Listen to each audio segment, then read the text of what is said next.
All right, let's talk about the top 3 best morning drinks for diabetics. You wake up and the first thing you grab might be water, coffee, or tea, but is that really the best choice for your blood sugar? Are you making some mistakes while using them? As a diabetic, you should be concerned about this. Some drinks can really help control blood sugar, improve A1C, reduce inflammation, and even improve gut health and metabolism, while others, they'll spike blood sugar before you even eat breakfast. So today we're going over the top 3 morning drinks for diabetics, which ones to choose, how to make them helpful for you, and when you should avoid them. We are providing you a detailed research on this topic. Make sure to stick till the end of number 1, and you will realize how important this video is for you. Now let's go. 1. Water. You ever wake up, drink a bunch of water, and still feel kind of sluggish? Or maybe you've noticed that when your blood sugar is high, you're running to the bathroom all the time. That's your body trying to flush out excess glucose. But it's not just losing water, it's dumping electrolytes too. That means every time you pee more than usual, you're also losing sodium, potassium, and magnesium, which are critical for keeping your body functioning properly. It's not just dehydration that's the issue. It's electrolyte imbalance. And if you're only drinking plain water, you're replacing fluid but not the minerals your body actually needs to stay balanced. Let's talk numbers for a second. Studies show that for every 1% increase in blood glucose above normal, sodium levels can drop by up to 2.4 millimoles per liter. That's a huge deal because sodium helps regulate fluid balance, blood pressure, and nerve function. And it doesn't stop there. Your kidneys also flush out potassium and magnesium along with the excess glucose, which can throw your whole system off. If potassium gets too low, you can get muscle cramps, irregular heartbeats, or even palpitations. If magnesium drops, it actually makes insulin resistance worse. One study found that increasing magnesium intake improved insulin sensitivity by up to 37% in diabetics. So if you're low on magnesium, your body might struggle even more to manage glucose, no matter what you eat. This becomes an even bigger problem if you have high blood pressure.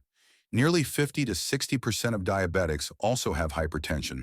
And if you're on meds like thiazide or loop diuretics, these actually flush out even more sodium and potassium through urine.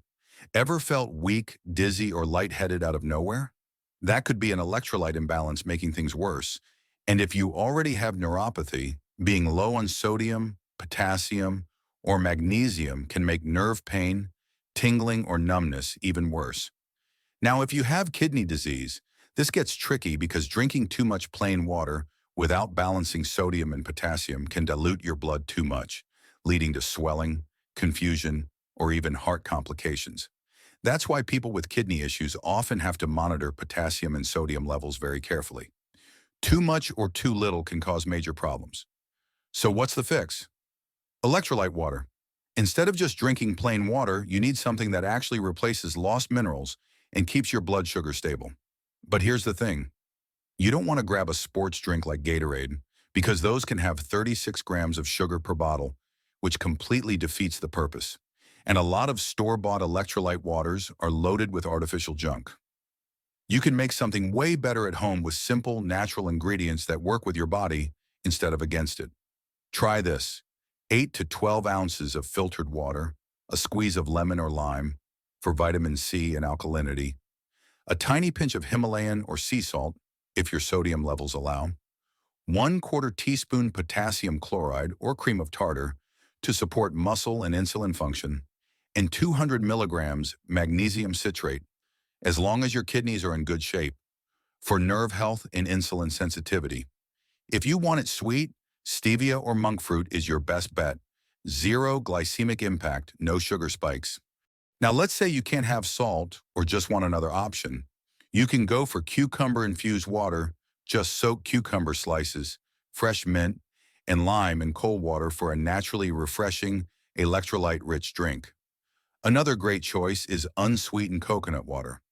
It has about 600 milligrams of potassium per cup, which is great for replacing what you lose through urine. If blood pressure is a concern, hibiscus tea is a powerhouse.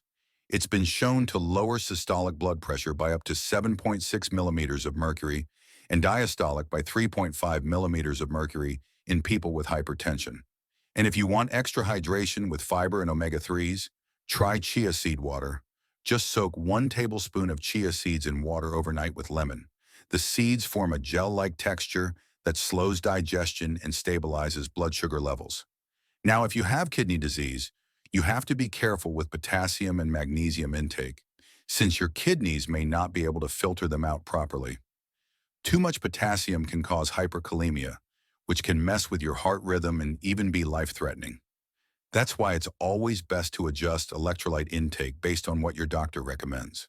But for most diabetics, switching from plain water to electrolyte water first thing in the morning can make a massive difference in energy levels, cravings, and blood sugar stability throughout the day.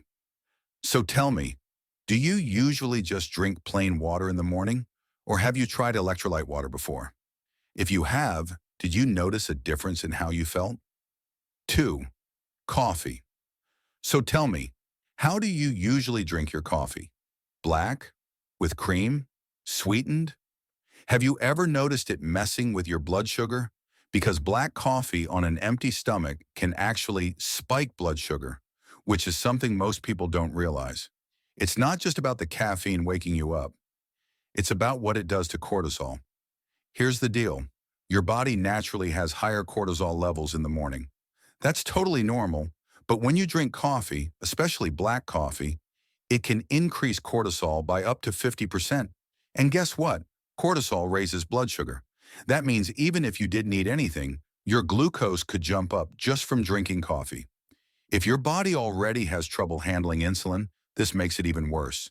Have you ever checked your blood sugar in the morning and thought, why is it higher than it should be?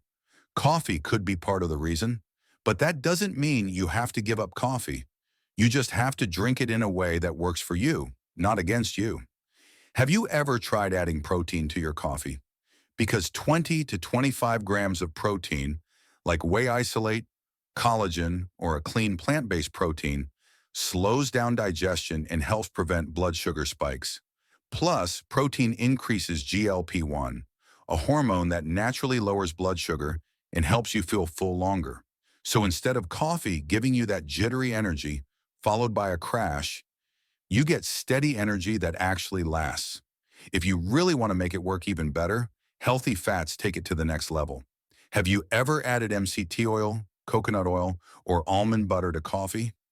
These slow down how fast caffeine hits your system, meaning no more spike and crash energy. And MCT oil is awesome because it improves insulin sensitivity and helps your body burn fat instead of relying on glucose. That's a win-win. Also, if you like your coffee creamy, switching to unsweetened almond or coconut milk instead of dairy keeps it more blood sugar friendly. And if you like it sweet, stevia or monk fruit is the way to go. No sugar spikes. Now, are you more of a hot coffee or iced coffee person? Because if you love cold brew, making protein coffee is super easy. Just shake 8 to 10 ounces of cold brew with a scoop of protein powder. No blender needed. But here's something most people don't think about. Cold brew is actually more concentrated, so it can spike blood sugar and cortisol even more than hot coffee. Adding protein helps balance that out so you don't get that mid-morning energy crash. But here's the thing. Not everyone should go all in on protein coffee. Do you have nerve issues, neuropathy? Because too much caffeine can make nerve sensitivity worse and even increase anxiety. If that's the case, half-calf or decaf might be a better option for you. What about kidney issues, a nephropathy? If your kidneys aren't functioning well, too much protein can put extra strain on them. So in that case, a lower protein version with healthy fats instead might be smarter. And if you struggle with high blood pressure, just know that caffeine can raise it by 8 to 10 millimeters of mercury for several hours. Ever notice that after coffee? If so, switching to decaf or half-calf could help. The goal here isn't just to throw protein in your coffee for no reason. It's about making coffee actually work for your body. So tell me, have you ever noticed coffee affecting your blood sugar? 3. Tea. Tea can be great for diabetics, but not all teas work the same way. Some can help lower blood sugar, while others can raise blood pressure or affect digestion. The type of tea, how you drink it, and what you add to it all matter. Caffeine is something to watch. Research shows caffeine can reduce insulin sensitivity by 15%, making it harder for your body to lower blood sugar. If you wake up with high fasting glucose, drinking caffeinated tea on an empty stomach can make it worse. But if you handle caffeine well, green and black tea may actually help improve insulin sensitivity over time, as long as they're not filled with sugar. Store-bought teas can be a hidden problem. Many bottled teas have 20 to 40 grams of sugar per bottle, more than a can of soda. Even teas labeled sugar-free or diet often contain sucralose or maltodextrin, which can still affect blood sugar. If you want real benefits, brewing tea at home is the best option. Green tea is one of the most researched teas for diabetes. It contains EGCG, a powerful antioxidant that improves insulin sensitivity. Studies show drinking 3 to 4 cups of green tea per day can lower fasting blood sugar by 1.49 milligrams per deciliter and reduce HbA1c by 0.30%. If caffeine makes you jittery, decaf green tea still provides these benefits. Black tea has theaflavins, which help control blood sugar and cholesterol. Some studies show it can reduce blood sugar spikes after meals by 10 to 15%, but since it has more caffeine than green tea, it can also raise blood pressure by 3 to 4 millimeters of mercury. If you have hypertension, it's best to test how your body reacts. Cinnamon tea is one of the best teas for blood sugar control. Research shows cinnamon can lower fasting glucose by 10 to 29% by improving insulin sensitivity. A study found that taking 500 milligrams of cinnamon extract daily for 12 weeks reduced HbA1c by 0.83%. If you have cold hands and feet, slow healing, or nerve pain, cinnamon tea may help improve circulation and nerve function. But make sure to use Ceylon cinnamon, not cassia cinnamon, which can be harmful in large amounts. Ginger tea is great for digestion and blood sugar balance. A study found that drinking 2 grams of ginger powder per day lowered fasting blood sugar by 12% and HbA1c by 0.92% in 12 weeks. Ginger can also help with slow digestion, gastroparesis, which affects 50% of diabetics with nerve issues. But if you take blood thinners, be careful. Ginger can make bleeding worse. Turmeric tea has curcumin, an anti-inflammatory compound that can lower fasting blood sugar by 18.87 milligrams per deciliter and reduce HbA1c by 0.39%. It also helps with nerve pain and circulation, making it useful for diabetics with neuropathy.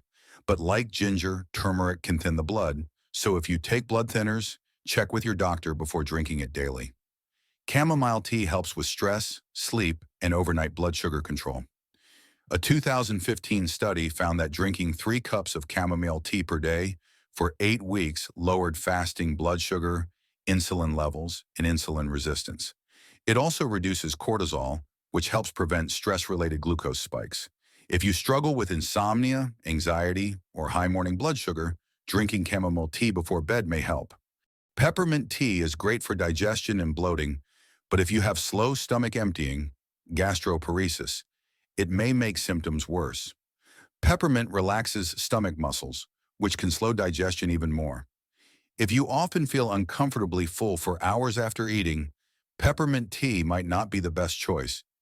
Dandelion tea is often used for kidney health because it acts as a natural diuretic, but it's high in potassium, which can be dangerous for diabetics with kidney disease.